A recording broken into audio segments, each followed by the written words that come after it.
Sveicināti podkāstā Halātu starpa pirmajā epizodē. Es esmu ortodontijas rezidente, doktore Līza Čumika, un kopā ar saviem viesiem Baltajos halātos mēs dalīsimies ar stāstiem, pieredzi un mazliet arī ar aizkulisēm no medicīnas ikdienas. Ar ko vēl varētu filmēt pirmo epizodi, kā ar saviem draudzenēm. Tad šodien pie manis ciemos ir doktore Ksenija Starovoitova un doktore Margarita Tračuma. Čau, meitenes! Čau! Varbūt Klausās tik pieauguši dakteres.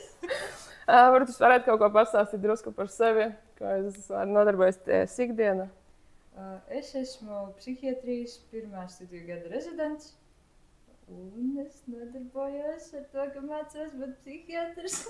Lielākoties tā. Margarita. Es gribētu pateikt, ka es pavisam nesen pabeidzu 12. klasi, bet nu jau esmu pirmā gada rezidentam, tā kā pārsvarā darbojos pediatrijas jomā. Nu, un jā, tas arī laikam viss vienkārši rezidentūra un jā, tā arī rit uz priekšu. Man liekas, ka daudzi pacienti un vienkārši cilvēki arī nesaprot vispār, kas ir tie rezidenti.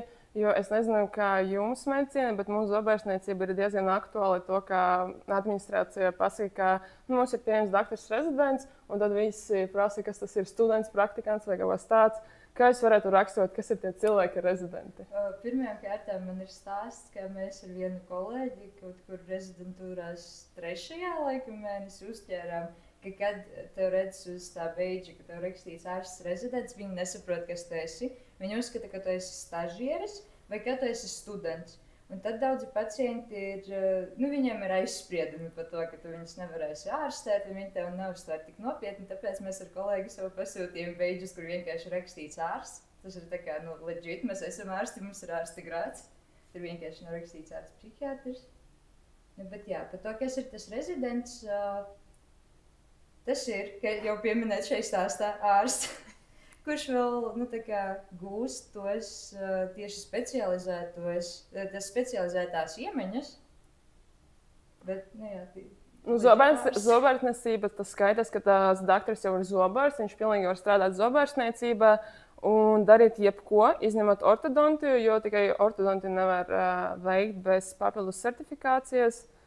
Un, jā, attiecīgi tad papildus izglītība sanāk, bet medikiem jau tikai ar ārsta diplomu jau tu īsti... Tu nekas neesi, ko nevari darīt. Nē, bet īstenībā, piemēram, no pašas pieredzes, kad es strādāju uzņemšanās savās dežūrās, nav tā, ka es ļoti bieži saskartos ar to, ka, piemēram, tur jautā, kas tu tāds esi un kāpēc tu esi tāds jauns ārsts. Ja? Jo, principā, jau vecāki saprot, ka pārsvarā ar viņiem uzņemšanas etapā strādā jaunie ārsti, jā, tie rezidenti. Bet arī bija viens gadījums, kad, piemēram, es strādāju nodaļā un pienākot pie jauna pacienta, kas tikko stājās, mamma uzdeva vienu tādu jautājumu. Jūs taču esat ārsts rezidents, pareizi? Es saku, jā, tieši tā, iepazīstināju. Viņa pateica, jūs pārāk jauni izskaties, vai tiešām esat ārsts? Man tāds, laikam jā. Jā, man liekas, tas ir tā, kā dažreiz pacienti paskatās, jo izskatās ļoti jauns. Jūs tiešām esat doktori? Jā, man visu laiku sauc, tu jaunā māsa, ja? Jā, ok, varbūt mēs varam arī drusku pastāstīt par to, kā notiek tā atlase rezidentūra un vispār kā notiek tā uzņemšana Latvijā un kas ir nepieciešams, lai stāties rezidentūrā. Man liekas, ka mums bija apmēram vienāds tas modelis, kā tas notiek. Es īsti nezinu, kā tas ir zobārstiem, jo mums ir tie punkti, ko tu sakrāji pa studiju laikiem. Viņiem klāt ir punkti par eksāmeniem, par atzīmēm un interviju. Tas arī par to zinātnisko darbību, pa pulciņiem, pa citām ļoti svarīgām lietām. Bet tā kā tā, un tas viss pa procentiem. Jā, man liekas, ka īstenībā tā intervija visvairāk to procentu dot, vai ne? Un tas ir tad pats svarīgāk. Intervija pēc papīriem dot 30%. Mums to ļoti daudz skaidroja, jo iepriekš man liekas, ka intervija bija lielāks svars. 60. Man liekas, ka intervija joprojām tas svars ir lielāks nekā ir rakstīts. Jo no intervijas tur dažreiz tā, ka tu no 16 vietas vari uz otro tikt, un tā arī nokrīt zemāk. Es atvainojos pārtrauc, man liekas, arī objektīvi cilvēks var saprast, kas tu tāds esi, jo tu jau īstenībā pēc papīriem var rakstīt visu kaut ko, jā, es esmu iesaistījies tur un šurp, jā, bet, kad tiešām uz teviem paskatās un varbūt tās saprot, ka, tu esi nekas, jā, vai kādreiz, pretēji, jā, varbūt tās tev nav tik labas atzīmes, bet tu esi tiešām tāds cilvēks ar lielu entuziasmu, kurš tiešām izrāda interesi pret notiekošu, tad tevi arī var pavilkt ar tiem papildus punktiņiem, teiksim tā.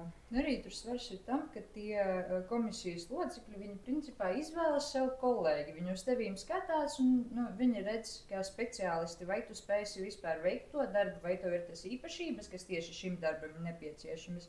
Un arī to vai ar tevīm varēs sastrādāties, kas īsti ir ļoti nozīmīgi medicīnā. Man īstenībā liekas ļoti interesanti. Vienmēr man patīk jautāt ar pēdējā kursa studentiem, kur viņi plāno stāties rezidentūrā un kas viņi būs. Jo ļoti interesanti, ko cilvēks tieši izvēlās. Un tad tu viņu kaut kā arī no tā vērtē drusku. Mums grupā visi meloja visu laiku, kad prasīja nodarbībās. Jums arī? Vai tāds, es nezinu, kur es stāšos. Mums visi bija ģimenes ārsti. Nē, mums gan, man liekas, ka visi tur atklāti tur stāstīja kaut ko sies kaut kur vai ne, bet zobārstniece, man liekas, ka drusku neviens tur tā nestāstīja, kur viņi plāno. Jo tās vietas tur arī nav tik daudz, zobārstniece ir tur 2, 3. Un tāpēc, laikam, tur vajadzēs. Jums, laikam, ir tā konkurences izjūta lielāka. Varbūt drusku, bet, man liekas, medicīna arī neiroķirurģija kaut kā tur 2 vietas. Tie ir smalkie speciālisti, par šitiem es neko nezinu. Man, piemēram, tādā ziņā ļoti paveicās, jo es no 2. studiju gada biju pediatros, tā kā, kā jau pediatri, visi tādi mīlīgi, jā, mēs uz pediatriju, pavisam citādi bija tā izjūta mācoties, un nebija laikam tik liels konkurences, kāds varētu būt mācoties parastajā grupā. Un kas tevi tieši, Margarita, motivēja iet uz pediatriju? Kāpēc ne kaut kāda cita specialitāte? Kāpēc pediatrija tieši jautājums? Jā, šis, man liekas, visiem tā jautā, kāpēc tu tieši tur aizgāji? Nē, bet zini kā, kad es stājos, man bija domas par to, ka es būšu vai nu bērnārs, vai nu kardiologs, jo ļoti tuva kardioloģijas nozare un arī tā pediatrija, bet kaut kā no pirmā kursa sanāca vairāk iesaistīties pediatrija, zinātniskajā pulciņā, neonatoloģija, zinātniskajā pulciņā, un tiešām viss likās tik sirdī tuvu, tik mīļš un saprotams, ka man tāds, bērnu slimnīca būs, tā kā tiešām bez aizspriedumiem, vienkārši, kā saka, tā pateica mana sirds. Un viss. Kā ar tevi, Ksuša? Sirdī vajadzēja pateikt kardioloģiju. Tas būtu loģiski. Man nebija, diemžēl, lielā saskarsme ar pulciņiem. Es, atskatoties uz studiju laikiem, man liekas, ka varbūt vajadzēja tam veltīt bišķi vairāk laika. Man viss nāca caur darbu pārsvarā, jo no sākuma es saskaros, es strādāju bērnu slimnīcas uzņemšanas nodaļā. Tur es saskaros ar tieši pediatriskiem, psihiatriskiem pacientiem. Tas man likās ļoti interesanti. Pēc tam es strādāju bērnu slimnīcas psihiatrijas nodaļā, kur tā kā drusku vēl iedziļinājos. Un pēc tam es pēc kāda laiciņa pārgāju uz pansionātu strādāt, un tur bija tā kā atsevišķs demenču stāvs. Un tur man tik ļoti patika. Man sajiet ar tiem pacientiem, es māku ar viņiem sarunāt, es esmu diezgan pacietīga, māku atrast pieeju. Tā kā vienkārši sagāju. Es arī gāju volontēt 6. gadā. Un tur jau es sapratu, ka cerams, ka būs. Pagaidām ir. Es varu arī tā iestripināties. Man, piemēram, arī bija tāda saskarsme ar psihiatriskā profila pacientiem uzņemšanas nodaļā. Un es vienkārši abrīnoju psihiatrus, kuriem tiešām ir jāatrod tas zelta vidusceļš, kad, lai neiebrauktu, teiksim, tā auzās un nepajautātu pa daudz. Un arī, lai iedziļinātos tajā problēmā. Un man tāds, cik daudz es vispār varu jautāt konkrētā situācijā. Jo tiešām cilvēki ir dažādi un situācijas ir dažādas. Man vismīļākais, kad reāli es uz to stāstīju, kad psihiatris saka, tie somatiskie dakterie. Man ļoti šis patīk. Es arī gribētu teikt, tie somatiskie dakterie. Tu vari, zobārs nav somatiskais ārsts. Okay. I give you the somatiskie dakteri pass, you can say it now. Ko es gribēju vēl pajautāt? Kā jums bija tas pirmais gads rezidentūra? Vai tas tā krāsā atšķirās no tās studiju, vienkārši parastam studijām? Kā jums bija varbūt kaut kāds kultūras šoks un kā jūs pielāgojaties jaunam dzīves ritmam? Man lielākais kultūras šoks bija tas, ka tu atnāc uz to rezidentūru. Tā kā uz pirmo dienu tu atnāc un ir absolūti savādāka attieksme pret tevīm. Un tev ir jāsaka telot pieaudzis cilvēks, kurš saprot, ko viņš dara. Bet pašā rezidentūrā sākumā tu vispār nesaproti, ko tu dari un kā tev tas ir jādara. Īpaši tas attiecināms arī uz tādām banālām papīrlietām, Jo, piemēram, volontējot, tu vari apskatīt, kā ārsti pilda dokumentāciju. Tas tev neko nedod, jo tu nesaproti, ko viņi dara un kāpēc. Un pēc tam pēkšņi tev pašam pie tā ir jāķerās. Tev pašam ir jābūvē arī, piemēram, tas dialogs ar pacientu. Un ļoti neveikli ir sākumā runāt ar pacientu, tā kā savu apmācošu ārstu priekšā, jo tu jūties kā idiots. Bet pēc tam runāt kaut kādu brīdi ar to pacientu 1-1, tas ir vēl trakāk. Ne, bet man arī bija tā, ka es vispār atnācu pirmo dienu, man bija tāds, mans Dievs, vispār jauna vide, tu nevienu nepazīst, un kā darbojas sistēmas, un tur arī citas sistēmas, attiecīgi, kur pacientu dati. Un man arī doktore vienu dienu arī viņa tāda, es būšu pacients, es iešu uzgaidāmā telpā, un tu mani pasauc, un tu vai it kā novadi to konsultāciju. Un man bija tik stresēni, man liekas, man pacientam nebūtu tik stresēni kā doktorim. Mums arī bija tāds prikols, ka mēs atnācām to pirmo dienu, mēs bijām nodaļā 2 rezidentes, un nodaļas vadītājs paņēma mūs uz kabinetu, pēc apgaitas apsēdās un pateica, es esmu pacients, prasiet. Un mēs mēģinājām viņam izdomāt kaut kādus jautājumus, kaut kā vadīt to sarunu. Tas bija grūti, bet rēcīgi. Kā tev bija pirmā diena? Man bija tāds 50-50. No vienas puses tas bija tāds wow, jo, kā jau mēs pieredām, kā mediķi un tā, tu mācies mājās, bet principā pa lielām tu atnāc uz slimnīcu uz 2-3 stundām, un pēc tam mierīgi aizbrauc vai arī aizbraukt uz kafejnīcu pamācīties. Bet tev ir jāstrādā no 8 līdz 4 katru darba dienu, plus vēl klāt jāņem tās dežūras obligātās, kas ir pa 12 stundām. Ja? Un man kādreiz trāpījās tā, ka tajā oktobrī pirmajā dienā man bija ielikta dežūra 12 stundas. Man tāds, labi. Vienkārši pāris mēnešus atpakaļ es vēl gāju sveiki, mani sauc Margarita, esmu medicīnas studente, un tagad tāds, esmu ārsts. Tā arī bija. Bet bērnu slimnīcā strādā ļoti forša komanda un ir izveidots ļoti foršs algoritms tādā ziņā, ka tu esi piesaistīts savu mentoram uz pirmajiem 3 mēnešiem. Tā kā tev ir vecāko gadu rezidents, kurš vienkārši tevi pavada, kurš palīdz ar visiem neskaidriem jautājumiem, un tu vienkārši tu nejūties pamests. Tev ir kāds domu biedrs, pie kā var atnākt paraudāt, vai arī padalīties ar foršām emocijām. Tā kā tiešām bija labi. Tas arī bija nākamais jautājums, ko es gribēju pajautāt tieši par mentoriem. Jo, piemēram, mums ir tā, ka mums katram rezidentam ir 2 kā mentori, ar kuriem tu apspried to ārstēšanas plānu.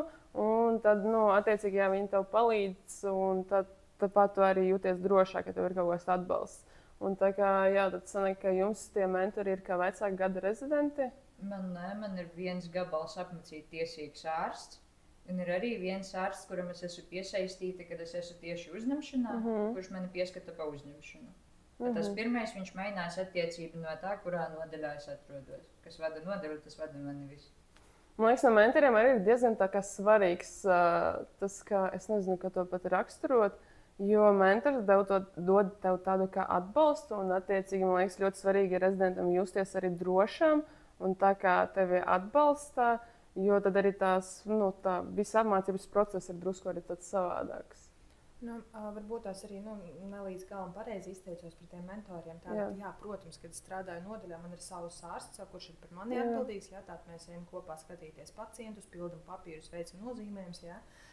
Bet mentors bija domājams tāds, tas cilvēks, kurš tevi ievieš tajā visā procesā, kurš tas nav ārsts, bet teiksim, tā certificēts ārsts, pieredzējis ārsts, bet tie ir jaunākie ārsti, tādi tie rezidenti, kur vienkārši ir kā morālais atbalsts vairāk. Un arī tajā pašā uzņemšanā tāpat mums nav viena ārsta, pie kā tu esi piesaistīts, tātad ir tas dežūrais galvenais. Un vienkārši tu vari nākt un jautāt par tiem pacientiem gandrīz vai pie katra certificētā, jo tomēr zinās, palīdzēs, un kādam ir lielāka pieredze ar kādu, ar kādu vienu situāciju, un citam kādreiz ar to otru situāciju.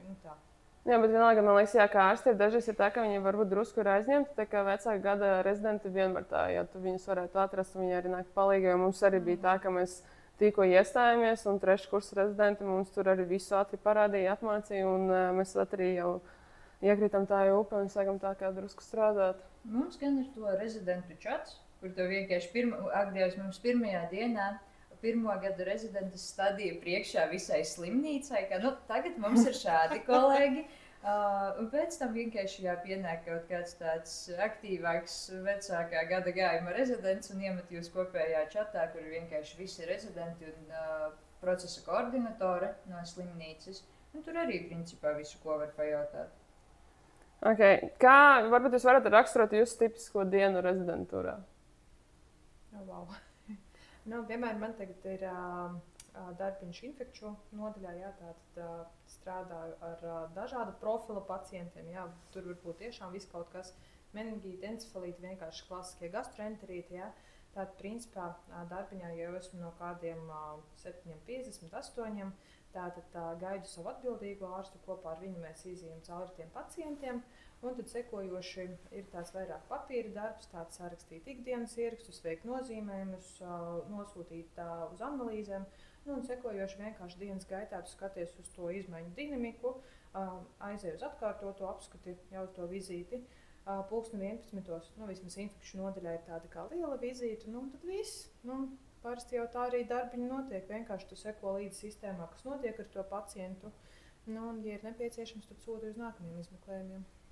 Man liekas, tur Ksuša varētu būt interesantāk darba. Bet īstenībā nē, jo, ja es esmu nodaļā, tad es nāku darbā parasti kaut kur uz 7:30, tad es sēžu kaut ko sarakstu, ja vajag vēl paspēt.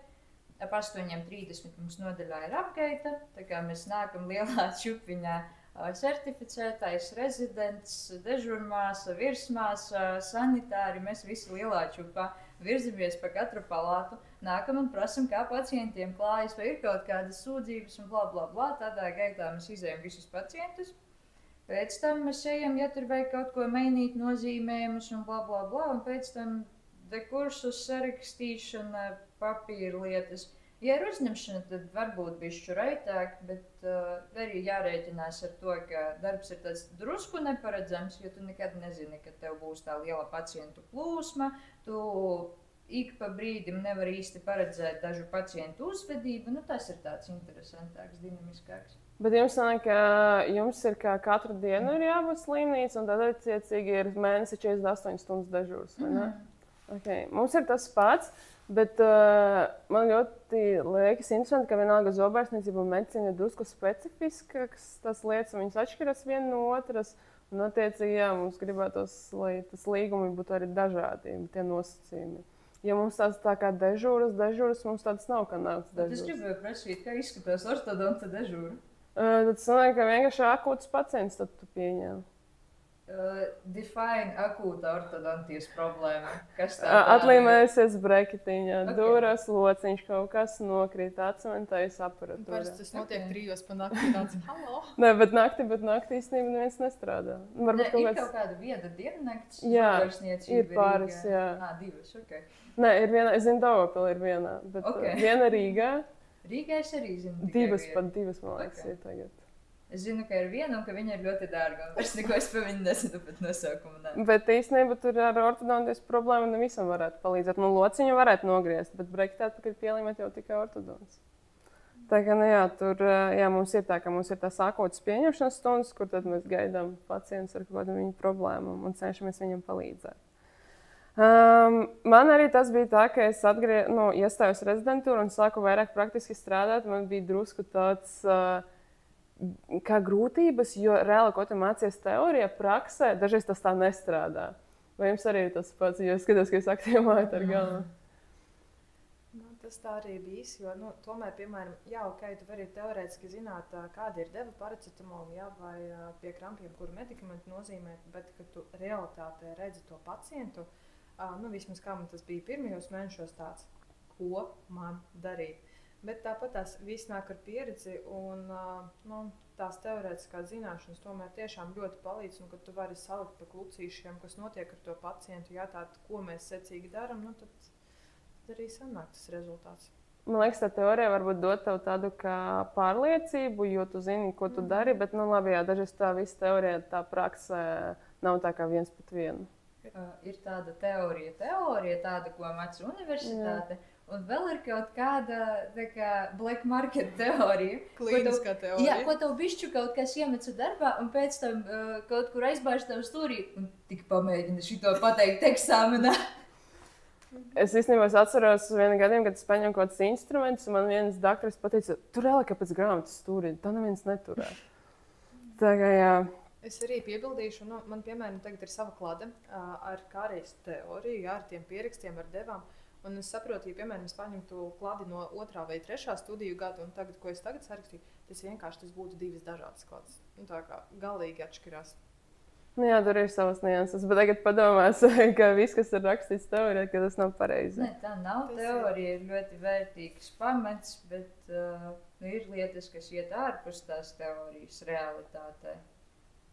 Un ir lietas, kas varbūt arī drusku mainās ar laiku un vairs neatbilst pat tam, ko mēs esam mācījušies, neskatoties uz to, ka mēs medicīnas fakultātē esam beiguši gadu atpakaļ, tas nav nekas. Tāpat tās mainās visas vadlīnijas un viss atjaunojas, un tāpat tās klīnikā tu tieši pieslīpē to teoriju, ko tu ieguvi universitātē. Arī, man liekas, visgrūtāk ir farmakoloģija. Ja tu mācies pēc aktīvam dēvam, un pēc tam tev pēkšņi ir tas firmas nosaukumi, un vienkārši tāds, mans Dievs, kas ir tas par zālēm. Un kad jā, ir aktīvi kaut kādas vielas, bet tas medikamentiem 3 dažādi nosaukumi, bet tas ir viens un tas pats, tas arī drusku mums. Man pamēģināt sameklēt palmā kaut kādu to spiedienu zāli, jo es vadu aktīvo vielu, un viņš man izmet vienkārši visas variācijas, kur tā aktīvā viela ir pielikta klāt kaut kāda kombinācija, kur viņa ir, kur viņa nav. Mums, laikam, bērnu slimnīcā ar to Andromedas sistēmu ir daudz vienkāršāk. Tu tāpat tās tu ieraksti, tev tāds tin, un visi var smuki izvēlēties. Tur arī var smuki izvēlēties no 100 variantiem. Jā, tagad man tiešām liekas, ka ļoti arī forša ir un svarīga tieši, kad ir kolēģi, jo arī rezidentam tas pirmais gads, un ja tev viss apkārt ir ļoti forši un tu esi iedvesmots, attiecīgi tev ir kaut kāda savādāk tā kā darba spēja varbūt. Jo, ja viss ir slikti un tev arī viss ir kaut kas jauns un viss ir ļoti grūti, tad arī stājas arī kaut kāda depresija parādās. Jā, ja tā vide, kur tu atnāci mācīties, ja tā vide tevi neņem pretī, tad tas ir ļoti grūti laikam.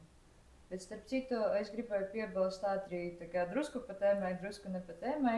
Es nezinu, vai jūs esat ievērojušies. Es esmu ievērojusi, ka 1. gada rezidents, pie kura certificēta ārsta tu atnāc, pat to certificēta ārsta mazo kopiju, to ar laiku saka kļūt. Un man ar to kustību pa nodaļām, ik pat 3-4 mēnešiem, man tā sanāk, ka es sevī redzu, ka, šito es paņēmu no tā ārstā, tad es uzvedos, ka šitais ārsts un tādā gaitā. Tas ir ļoti rēcīgi. Bet īstenībā arī, jā, es tagad skatos uz saviem rezidentūras biedriem, un es vienkārši redzu viņu mentorus, tā kā drusku, un sevi es arī redzu manu mentoru.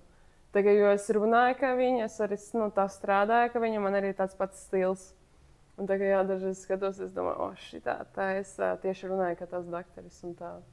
Tagad, jā, rezidentiem sanāk tā, ka netieši pārņem savu mentoru kaut kādu uzvedību. Kamēr tu mācies, pirmais, ko tu vari darīt, tu vari imitēt to cilvēku, pa kuru tu zini, ka viņš prot un viņš māk, un lai prastu un mācētu, tev liekas, ka tam ir jādara, kā viņš dara, piemēram. Es drīkstu piebildīt, kā jau pēdējos. Kā jau mazie bērni. Tu vari mācīt visu kaut ko, bet, kad mazais bērns skatās uz mammu un tēti, viņš netīšām pārņem visu to labo un slikto, ko dara vecāki. Tas tāpat tās, es sevi uzskatu vēl kāds, ka tāds mazs un jauns ārsts. Un tu tiešām ejot pa tiem certificētiem ārstiem, pa saviem mentoriem, tāpat tās pārņem kaut kādas tādas rakstura īpašības, ko tu gribētu. Un, piemēram, tiešām liels paldies manai mentorei Katei, kas tajos pirmajos 3 mēnešos man uzreiz bija tas pirmais cikls NMC nodaļā, tāda uzņemšanā. Un viņa pateica, ņem pacientus, es būšu blakus, bet ņem, skaties un darbojies. Jā, varbūt tās pirmie pacienti bija ar trīcošām kājām un rokām, tāpat tās viņas pāraudzībā, certificētā ārsta pāraudzībā, bet pēc tam es sapratu, no kā baidīties. Viņa kādreiz deva to pirmo sajūtu, ka nav ko baidīties, tu vienmēr vari jautāt, tu vienmēr vari atklāt, pienākt pie kāda kolēģa un prasīt padomu, tā kā daudz ko dot. tie cilvēki, kas ir blakus. Bet man arī dažreiz, par ko tu runāji, man dažreiz bail par to, ka pacienti tev neusticas. Un ja pacienti tev neusticas, tad man arī to dod vairāk kaut kā trauksmi. Ja dažreiz pacients jautā, vai tiešām es esmu pārliecināts, varbūt pasauksim doktori, varbūt viņš lai paskatās. Un tad, attiecīgi, tas arī uzdzen tādu kā trauksmi. It kā tu dari visu pareizi, un tu zini, ko tu dari, bet, tas man drusku uzdzen trauksmi. Tāpēc man liekas, ka sākumā bišķi jānofeiko tā konfidence pacienta priekšā, un pēc tam pacientam aiz muguras skriet pie certificētā un jautāt visas savas jautājumus.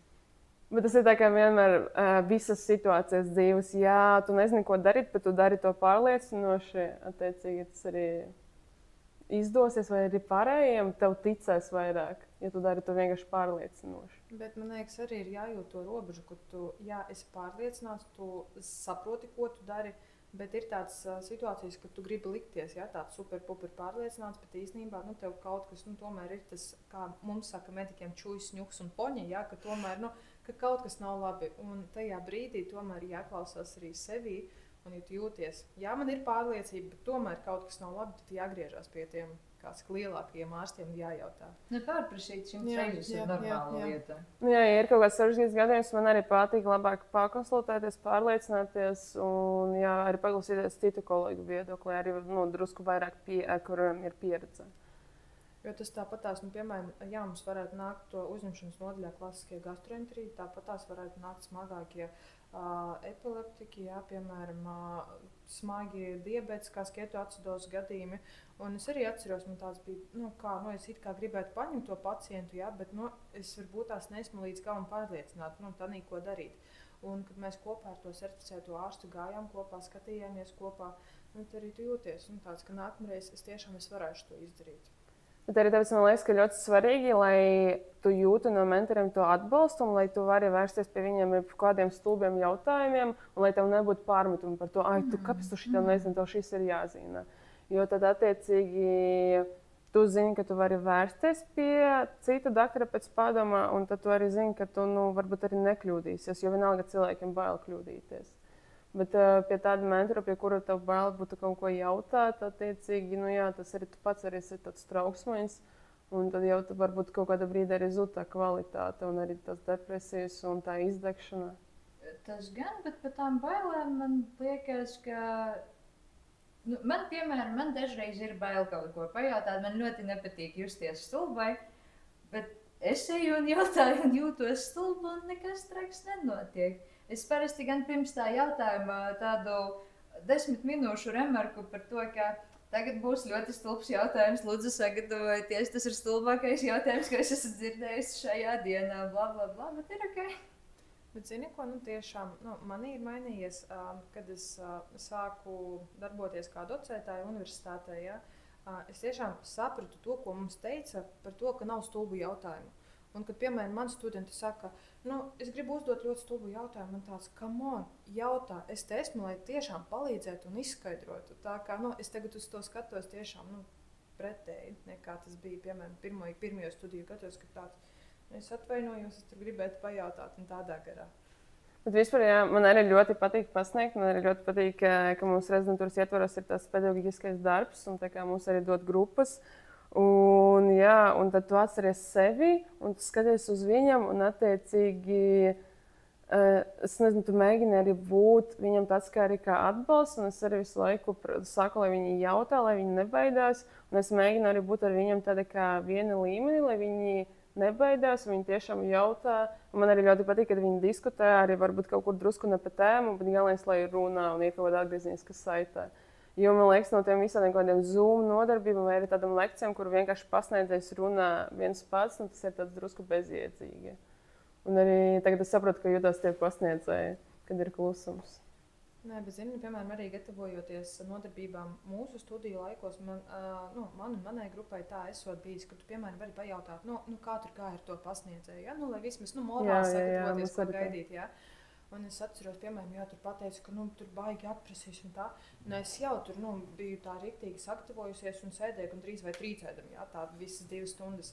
Un tāpēc, piemēram, arī tagad savās nodarbībās es uzreiz saku, mēs esam te, lai mācītos. Visi dabūs tās savas labās atzīmes, man tagad galvenais ir jums paskaidrot un dot maksimāli pieejamā veidā to informāciju. Tā kā vienkārši chill, nav stress, vienkārši runājamies.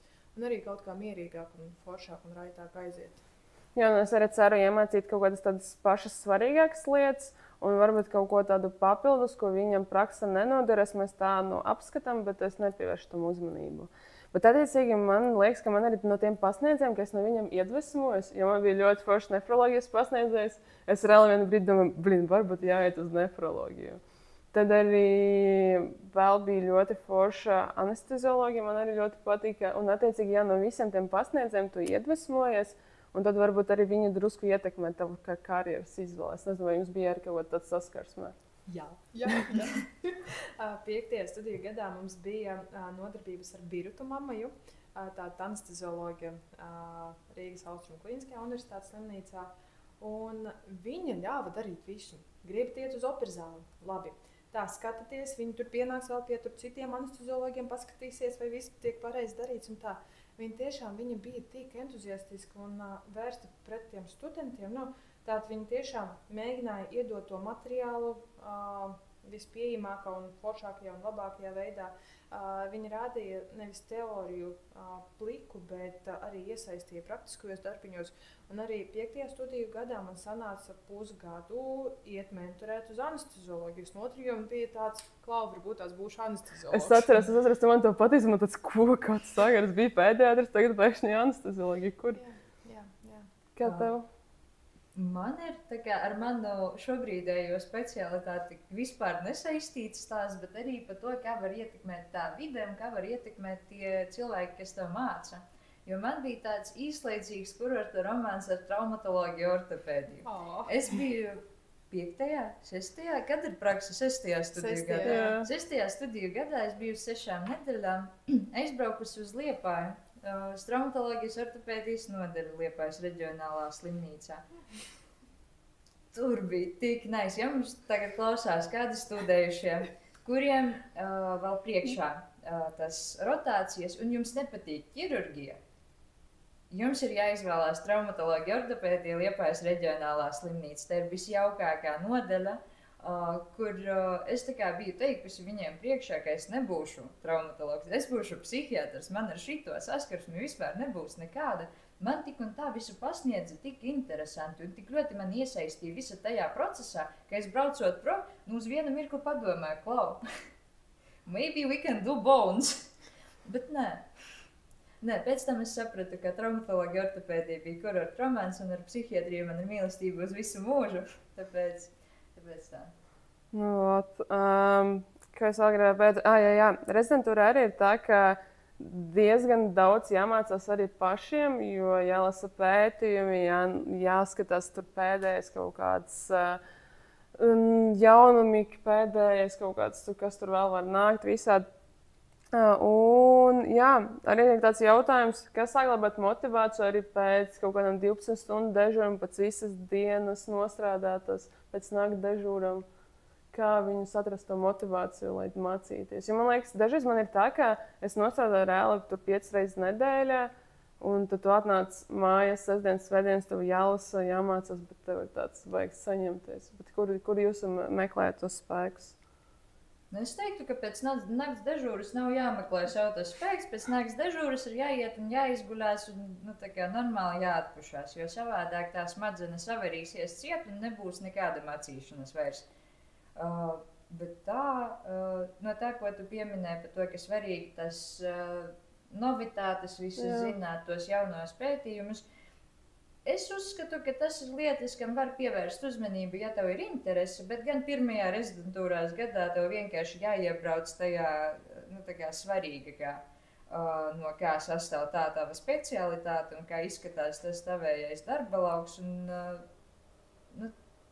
Tad strīdīgs viedoklis man ir par to, ka varbūt pirmo gadu var izciest bez jauniem pētījumiem un tādām lietām un vienkārši jāsaprot, kas notiek. Īstenībā, jā, jo tagad man mentors lika vēlreiz pārlasīt visus tos prezentācijas, ko es darīju pirmajā gadā, un tagad arī citas tur grāmatas vēlreiz, un es arī tagad lasu, un es pavisam savādāk to visu saprotu. Tagad saprotu, jā, ko tu lasi. Reāli, šis ir tik vienkārši, jo pirmajā gadā es atceros, es skatos vienkārši ar lielām acīm un tāds, mans Dievs, kas te viss ir. Es gribēju pajautāt, jums ir starppārbaudījumi rezidentūrā? Mums pēc 2. studiju gada kādreiz būs kaut kas Mums tagad ir. Jo man liekas, tas nebija tā, ka mainījies kaut kāds likums, nolikums, un attiecīgi tagad pēc 2. gada ir visiem? Cipa pārcelšanas uz 3. gadu, jā, bet man liekas, ka mums viņa ir bijusi mūsu specialitātē, bet man vēl samelot par šitā. Jums arī šogad, man liekas, būs pirmo reizi septembrī drīz. Jo man ir starppārbaudījums katru pusgadu, principā. Un, kad es gatavojos tam pirmajām starppārbaudījumam... Ja klausīsies kaut kas no manas rezidentūras, nevajag nestāst tikai uz katru. Un viņam tas nav ļoti slikti, un zobārstiem tas galīgi nedara, un uz viņiem tas nav attiecināms. Tieši tā. Karoči, kad es gatavojos tam pirmām pārbaudījumam, es lasīju to teoriju, kur ir tā kā visvienkāršākās lietas, kas tev ir jāzina par to psihiatriju. Un man likās, ka tas ir rocket science type shit. Bet tagad es pārlasu tos pierakstus, kas man bija priekš tā pārbaudījuma, un pa ko es tur iespringu īsti? Nē, bet zini kā, kad 6. kursā bija jāgatavojas eksāmenu, un es vienkārši pārlasu vēlreiz tos 15 vai cik mums bija jautājumi. Es joprojām īstenībā neko tur līdz galam nesaprotu. Bet, tas ir sliktais piemērs. Jā, bet runājot par to motivāciju, lūdzu, mīļie studenti, dodiet sev laiku atpūtai, vienkārši atpūsties un restartēties. Tas varbūt tā skanēs stulbi, jo kā jau mums ir ierasts, jā, ka medikiem visur ir jāskrien un tā, bet ja tev nebūs spēka, nebūs tās enerģijas, kā tu varēsi iemācīties, kā tu varēsi iebāzt tā zināšanas savā galvā, tā kā noteikti hobijs, nezinu, kaut kā iziet pastaigāties, pabraukāties ar ritini, vienkārši, nezinu, pagulēt guldā un paspraut griestos, tas arī skaitās. Un tas otrais arī par motivāciju runājot, kad tev ir savs interesants pacients, ko tu redzi nodaļā no dienas dienā, tad arī rodas tā interese. Piemēram, man ir bijis pacients, kopā ar, protams, manu certificēto ārstu, ar imunotrombocitopēnisko purpuru, imunoidiopātisko. Man tad flashback jau vienkārši no pēdējās. Jā, gara diena jau jūg vārdi. Un man tāds kas tas tāds ir bijis, kā mēs to ārstējam, kad tu pārlasi, jā, tev tiešām kļūst skaidrs, jā, kaut kas tāds ir bijis, bet tev parādās interese lasīt vairāk, pētīt dziļāk un tiešām saprast, kas notiek, uz kuru pusi virzīt, ko vēl izmeklēt un tā tālāk. Bet par to atpūtu jā, ir diezgan svarīgi. Man vispār iemācīja, ka vajag atpūsties mans mentors zobārstniecībā. Man tiešām ar viņu ļoti paveicās, jo es vienkārši stresoju, vienkārši pie katra kolokvija, pie katra. Viņš tāds, chill, man rīt embrioloģijas kolokvijas, es vienkārši tagad skatos filmu un uztraucos. Un es reāli no viņa vienkārši iemācījos tā kā atpūsties, ka visu mierīgāk uz visu jāskatās. Un tagad es arī cenšos mācīt arī pārējos jaunākus kaut kādus kolēģus, ka chill, viss būs labi, viss būs kārtīgi. Nomierinies, aizēj atpūties un galvenais, ka jātiekas arī ar draugiem, ar ģimeni. Protams, jāmācās diezgan daudz jāmācās, jo medicīna un zobārstniecība ir tādas lietas, kur tiešām daudz jāvelta laika mācībām. Bet kaut kur starp visu to milzīgu apjomu jāatrod kaut kāds maziņš brīdiņš. Es arī teiktu, ka galvenais ir tāds, ka nekad naktī pirms eksāmena tu neko neiemācīsies. Visu, ko tu dabūsi gatava, ka tu būsi neizgulējies, nespēsi vispār izlasīt, ko tev prasa un uzrakstīsi kaut kādas muļķības. Bet var jau darīt tā, ka iebāzam spilvenā un negulēt tās no... Es to darīju. Es to daru joprojām. Okay. Man liekas, ir diezgan arī izplatīta tāda lieta, ka emocionāla kāda slodze un arī izdegšana arī jauniem specialistiem, ko es par to domāju. Jo man liekas, es bieži dzirdu no kolēģiem, ka kaut kādiem ir kaut kādas depresijas, arī trauksmes un arī drusku jau sākas izdegšana. Ko es par to domāju? Tā ir noteikti. Jo, piemēram, nezinu, kā jums psihiatrijā, jau pēc tam pastāstīsi, mums iet cikli, piemēram, 1 mēnesis uzņemšanā, 1 mēnesis remitoloģijā un tā tālāk. Ja? Un, piemēram, tagad atrodoties infekciju nodaļā, es izbaudu to laiku, man ļoti patīk kolēģi, tā specifika, bet, piemēram, dažās citās nodaļās man bija tāds, man patīk strādāt, man patīk mans darbiņš, bet es ļoti gribu mājās. Un es nevarēju sagaidīt, kad beigsies tās 4 nedēļas, jo es sapratu, ka tā galīgi no mana specifika, ka es noteikti nebūšu tās nozares speciālists. Un man tāds, jā, paldies, bet kad nākamais cikls lūdzu? Mums rotācijas ir drusku garākas, jo principā pirmā studiju gadā tev lielāko daļu aizņem psihiatrijas pamatī, klīniskā psihiatrija Un drusku kaut kas ar šo gadu ir ielikts par atkarību psihiatriju, bet tur ir ļoti īsts cikls, 2 nedēļas, un to es īsti līdz galam to ciklu es nesapratu, bet viņš garāks ir tā kā nākamos gados, tā kā būs ok. Bet man ir tā, ka tie pirmie cikli, viņi iet akūtās nodaļās parasti, un akūtās nodaļās ir viss akšons, un par akūtām nodaļām es intervijā biju teikusi, ka, ja nekas nemainīsies, es gribētu būt nodaļas ārsts, es gribētu būt akūtas nodaļas ārsts. Un pagaidām es vienkārši super kaifoju, man ļoti patīk. Man nav sakarā to nekāda izdegšana, ja man ir pagrūti nodaļā nosēdēt uz pakaļas, rakstot papīrus, tā es eju uz uzņemšanu, ņemu savas dežūras un rotēju tur. Tāpēc es domāju, ka man tas jautājums būs bišķi aktuālāks, kad sāksies tādas mierīgākas, ambulatorākās rotācijas, jo tur es īsti, pagaidām vismaz sevi neredzu tai specialitātes apakšjomā. Es gan esmu sastāpusies, ka daudzi kolēģi, somatiskie ārsti, izdeg visu laiku. Jo man ir kolēģis, kas mācās tā kā internistu programmā, un viņi rotē arī principā pa visām internām slimībām. Un tur gadās tā, ka, ja tev nesaiet ar to specialitāti, kurās ciklā tu atrodies, tad ir vāks. Tad ir jāņem slimības lapa reāli, lai saturētu to psihi veselumu kopā. Man bija laikam tāds periods, kad pirmajā gadā, kaut kādā janvārī, decembrī, kad mums bija ļoti daudz darbā, un attiecīgi tur arī bija rotācijas cikli, bija jāraksta darbi, un tad bija viena brīdi tāds, ka neko nevar paspēt, un sākās kaut kāda trauksmē, bet vēl joprojām saka, ka tiešām ļoti svarīgi ir kolēģi un cilvēki, kas tev ir apkārt, jo es tādu atbalstu saņemu no kolēģiem, ka man viss izdosies, viss kārtībā, ka mēs tev varam palīdzēt. Un tas tiešām ļoti palīdz, pat vienkārši tikai ar tiem vārdiem, ka tu saproti, ka tev ir atbalsts. Un, jā, tāpēc joprojām gribu uzsvērt par to, ka ir ļoti svarīga vide, kur tu strādā, kur tu atrodies. Bieži vien arī no pacientiem, arī no citiem doktoriem, man liekas, varbūt jūs arī dzirdēt par to, ka, kad jauns speciālists, viņš tā pie pacientiem vairāk ar empātiju varbūt drusku izturos, jo viņam vēl nav tā kā, es nezinu, kā to raksturot, nav tā, ka viņam vairāk rūp, bet varbūt tā kā gribas sevi kaut ko pierādīt, varbūt. Un attiecīgi dažreiz saka, ka jaunie ārsti tā kā vairāk ar pacientiem varbūt komunicē, vairāk uzmanības viņam arī pievērš. Un jā, arī jautājums ir tas par to empātiju, jo jābūt ārstiem empātiskiem, bet kā, lai nezaudētu arī sevi varbūt tajā brīdī un neparņemt to visu no cilvēka ļoti uz sevi? Kā jums to ir pieredze vai saskarsme, vai kā jūs tiekat ar to galā? Jo man sākumā bija tā, ka zobārstniecība varbūt drusku ir arī savādāk tā vide nekā slimnīca, jo slimnīca tomēr nāk vairāk ar tādām smagākām slimībām. Un attiecīgi dažreiz kaut kādu studiju laiku tu aizies uz slimnīcu un es vienkārši skatos uz pacientiem, un man reāli arī paliek slikti, drusku. Es vienkārši saprotu, ka viņi jūtās, un tad liekas, ka tev arī tā kā kaut kas jau paliek tāds sliktāk. Vai jums bija kaut kas tāds vai nē?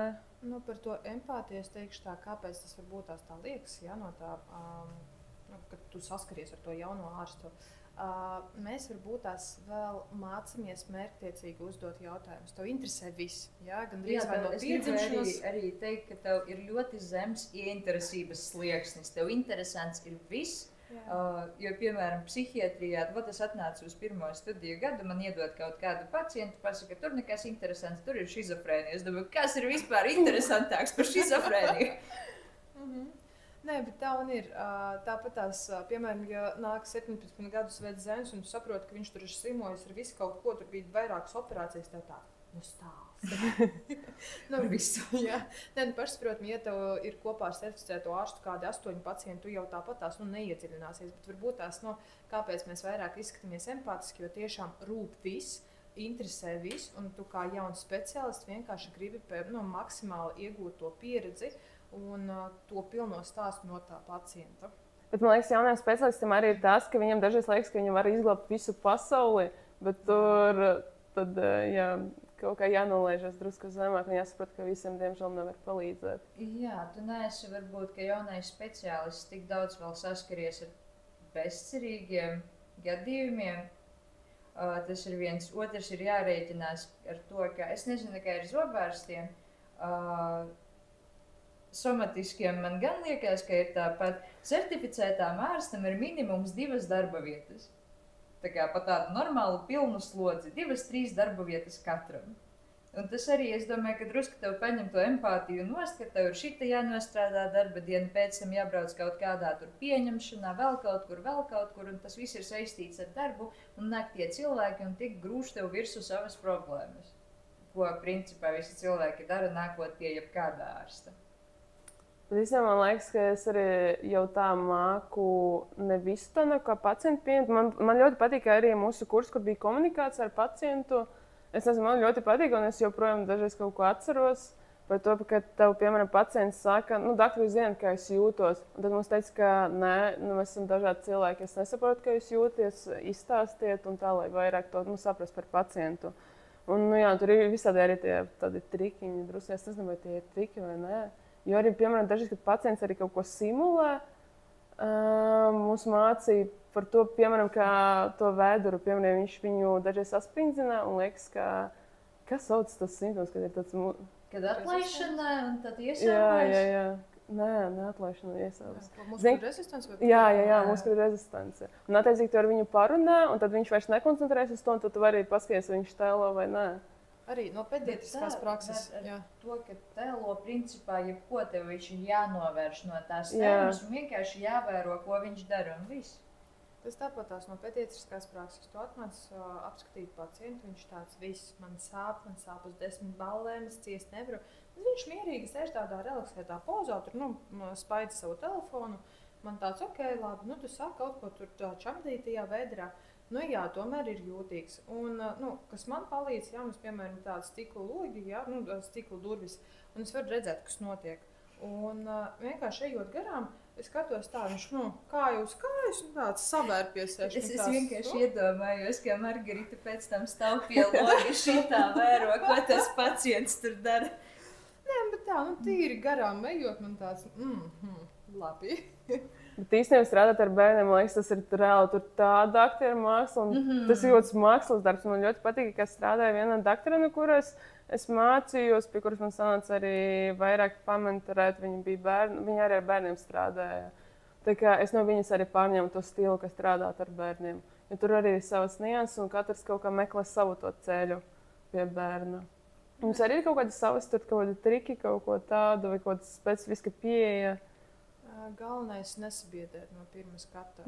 Piemēram, bērniem ļoti traucē balts halāts, ļoti bieži īpaši mazākiem. Jo primāri ir tā asociācija, ka tu nāc pie ģimenes ārsta īpaši uz potēm. Tas vispār ir ārprāts. Jā. Bet noņemot balto halātu, uzvelkot rozā skrubīti, to darba tērpu, un ejot pie pacienta tāda spēles formātā, skaties, kāda man ir klausulīte, skaties, man te ir vinīs pulks uzzīmēt, un viss aiziet. Bet arī, ko es iemācos no psihoterapijas, ka man liekas, ka pacientiem arī vissvarīgais ir tas, ka pateikt, ka tu jebkuru laiku vari pārtraukt kaut kādu manipulāciju, bet pat ja tu nevari viņu pārtraukt, viņam jau paliek vieglāk no tā, ka tu vari kaut kā. Jā, bet gadījumā, ja viņš vēlēsies pārtraukt to nepārtraucāmo manipulāciju, ko tu darīsi, Mele? Tad būs cits jautājums. Vēl drusciņ, tūlīt pabeigsim. Manuprāt, arī tādās manipulācijās ir svarīgi pateikt, ko tu darīsi, tāds stāstīt. Piemēram, tāpatās. Es teikšu godīgi, man ir bail no zobārstiem, tā kā nav tas mīļākais. Tāpēc viņi nesēž tieši blakā, viņi sēž caur vienu. Jo es baidos, ka viņi man sakodīs. Tātad man ļoti patīk, ka tiešām, kad stāsta. Un, piemēram, sēžot pie zobārsta ar atvērtu muti, un kad pasaka, jā, es tūlītāk darīšu šito, man tiešām vieglāk uzreiz ir uztvert to manipulāciju, un pat tā stunda, kas paiet ar to atvērtu muti, vai kā bērni 15 minūšu tur apskatas laikā. Citāds ir tās izjūtas, ka tu saproti, kas ar tevi tiek darīts. Bet man liekas, mums arī māca arī medicīna, ka pirms tu kaut ko dari, pirms kaut kādas manipulācijas, tev jāpaskaidro, ko tu darīsi. Jo, reāli, kad tu zini, kas būs, tad arī vieglāk to visu kaut kā paciest. Man tas padoms ir bez maz vai bezjēgā nācis, jo es tūlīt uzdošu jums jautājumus. Un tas ir arī viss, pa ko es varu pabrīdināt, jo neko citu es nedarīšu.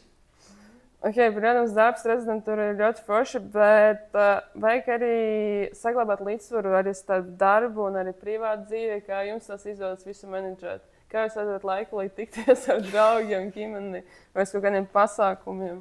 Mēs atradām laiku, lai tiktos ar draugiem šeit. Man ir starp citu tā, ka ņemot vērā, ka rezidentūra ir vienlaikus gan darbs, gan mācību process, man atkrita tā vajadzība, lai man būtu kaut kāds papildus darbs, lai man būtu uz kāda rēķina izdzīvot. Un tāpēc man tieši rezidentūrā, salīdzinot ar medicīnas fakultāti, ir atbrīvojies diezgan daudz laika. Ko es arī mēģināju veltīt tam, lai kaut ko citu papildus izņemot strādāšanu darīt. Tāpēc man tieši rezidentūra nāca pa labu šai jautājumā. To papildus vēl dažas stundas pierakstīs. Man kādreiz ir pretēji, jo es, piemēram, strādāju uz slodzes 0,5, tās, man liekas, bija 4 dežūras pa 24 stundām, kaut kas tam līdzīgs. Un man, piemēram, bieži sanāca ņemt tās pašas naktis pa 12 stundām, vai arī tur aiziet sestdienu nostrādāt visu dienu. Ja? Tagad, man liekas, man kādreiz ir jāatrod laiks draugiem, jo dažreiz ir tā, ka tiešām, kamēr atbrauc mājās, ir jau 4:30 un tāds. Es neko nevaru paspēt, vēl tur mājas darbiņi visādi, Bet starp citu, ja tu esi pierādis pie maiņu grafika, pēc tam pārsliekties uz to 5 dienu darba nedēļu ir smagi. Jo tev liekas, ka tu atbrauc no darba un diena ir beigusies, viss tev ir jāapguļās un šitā jāgur līdz nākamām rītam. Bet man arī ir tā, ka es atnāku un man slinkums kaut kur iet, bet man tā kā līdz jāsaņemās.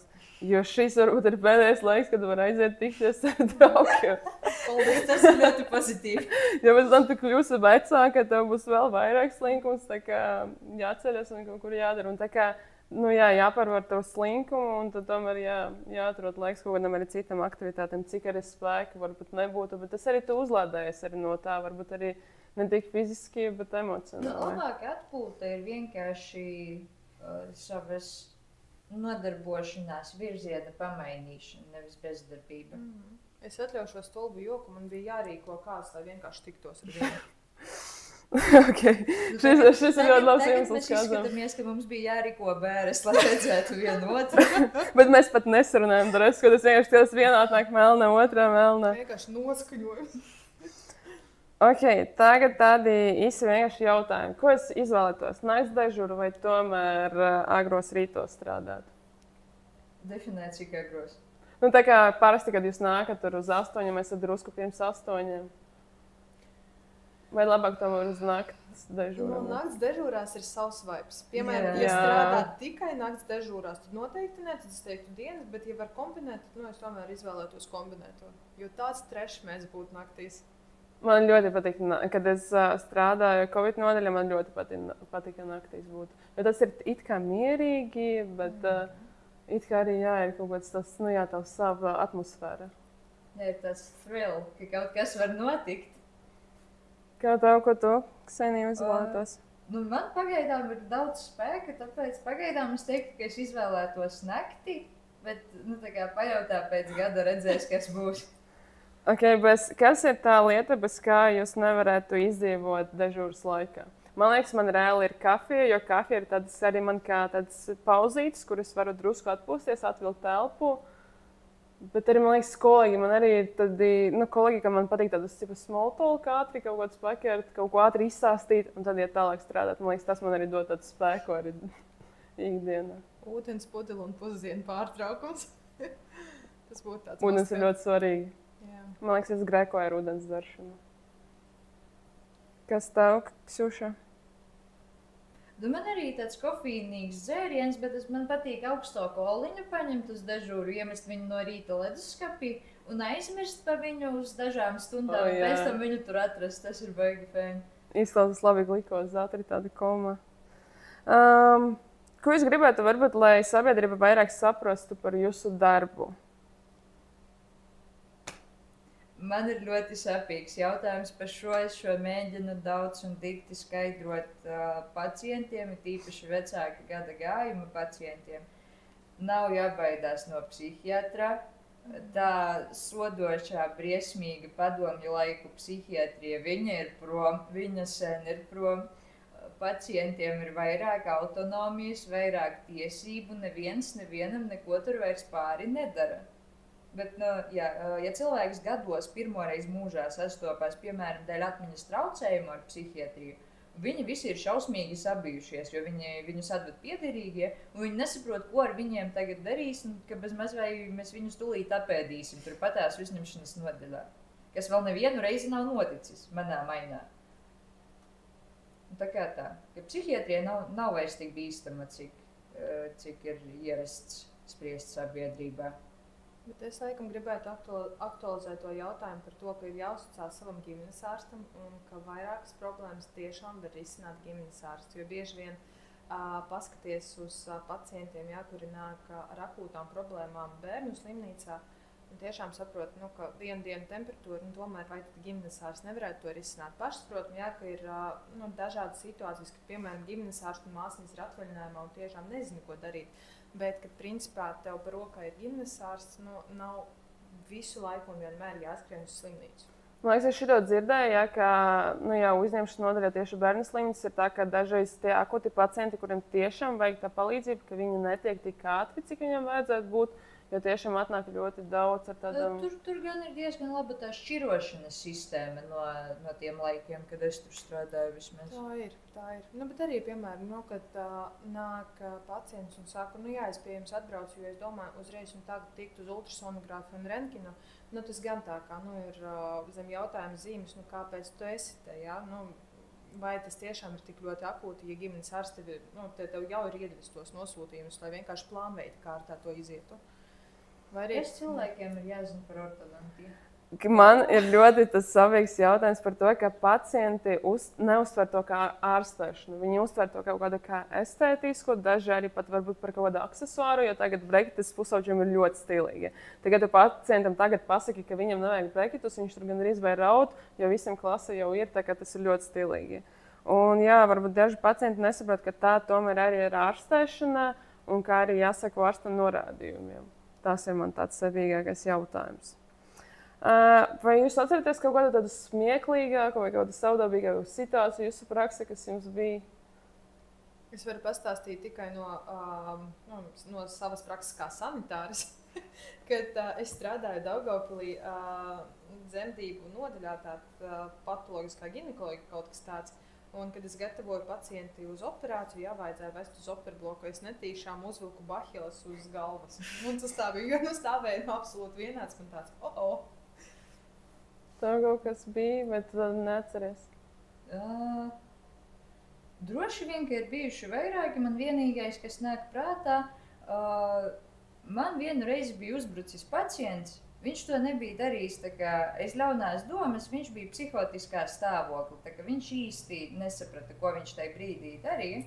Un pēc tam, kad viņš jau bija aparstēts un no tā psihotiskā stāvokļa bija atgājis, viņš vienu dienu man jautāja, Klau, kurš man vispār ir ārstējošais ārsts? Viņš gan atcerējās, ka viņš man uzbruka, jo to es viņam prasīju vienu reizi. Un es pateicu, ka mums ir tā pieņemts, ka kuram tu pirmam uzbruc, tas tevi arī ārstēs. Tad labi, viņš saprata, ka tas ir joks, viņš to uztvēra, ka joku, viss bija ok, viņš bija izrakstīts, un vairs nevienam, cik man ir zināms, vēl nav brūcis virsū. Man liekas, tagad, ko es varu no ortodontijas pateikt, mums ir tā, ka mēs arī taisam pacientam profila bildes, un reiz, kad man vajadzēja pacientu nobildēt profilus, viņam teicu, tagad ar seju pret sienu vai kaut ko tādu, nostāties ar seju pret sienu. Un tad arī bija mentors mans blakus, un viņš saka smieties, un es nevaru saprast, kas notiek. Bet, tad es sapratu, ka es to noformulēju. Un tāds arī pēdējais, varbūt jums ir kaut kādas atziņas, ar ko es gribētu padalīties, vai kas jums liekas svarīgs, kaut kāds citāts, vai ko es bieži izmantoju, kaut kāds dzīves moto, ko es gribētu arī pastāstīt vai novēlēt citiem. Mans dzīves moto ir tāds you only live once, tāds YOLO, vienkārši aiziet, nav no kā baidīties. Un, protams, mūsu dzīvē ir vieta arī kļūdām, pašsaprotam tādām nelielām, cerams, bet tomēr. Vienmēr jautājiet, vienmēr lasiet, izziniet sevi, izziniet pasauli apkārt sevīm. Tātad un darat tās lietas, kas tiešām patīk. Jo, principā, medicīnā, ja tu dari lietas, kas nepatīk, ja, un tāda strādā tajā sfērā, kas neuzrunā, nu, kas būs, ja, un kas notiksies. Ja. Te atkal tas tās būtu par izdegšanu, depresijām un tādām pārējām lietām. Tā kā atpūtu darbs 50-50, tā kaut kā. Nu, es gribētu, ka tāds diezgan bailīgs cilvēks ieteikt citiem bailīgiem cilvēkiem, ka mums visiem ir jābaidas un vienalga ir jādara tas lietas, kuras biedē, jo principā tas baiļu līmenis īsti nemainās no tā, vai tu izdari vai tu neizdari, un labāk ir nožēlot to izdarīšanu nekā neizdarīšanu. Tā kā tā. Nāciet studēt psihiatriju, nāciet volontēt uz psihiatriskām slimnīcām. Pie mums ir ļoti jauki. Tas tāpat tās ir bērnu slimnīcas, laipni gaidītu. Kāpēc vieta jūsu reklāmē? Okay, es gribu paldies, meitenes, ka jūs atnācāt. Kurš tad cits atbalstītu kaut kādas jaunas idejas nekā draugi? Tā kā paldies, ka jūs atnācāt. Kur ir mūsu bezmaksas kafija?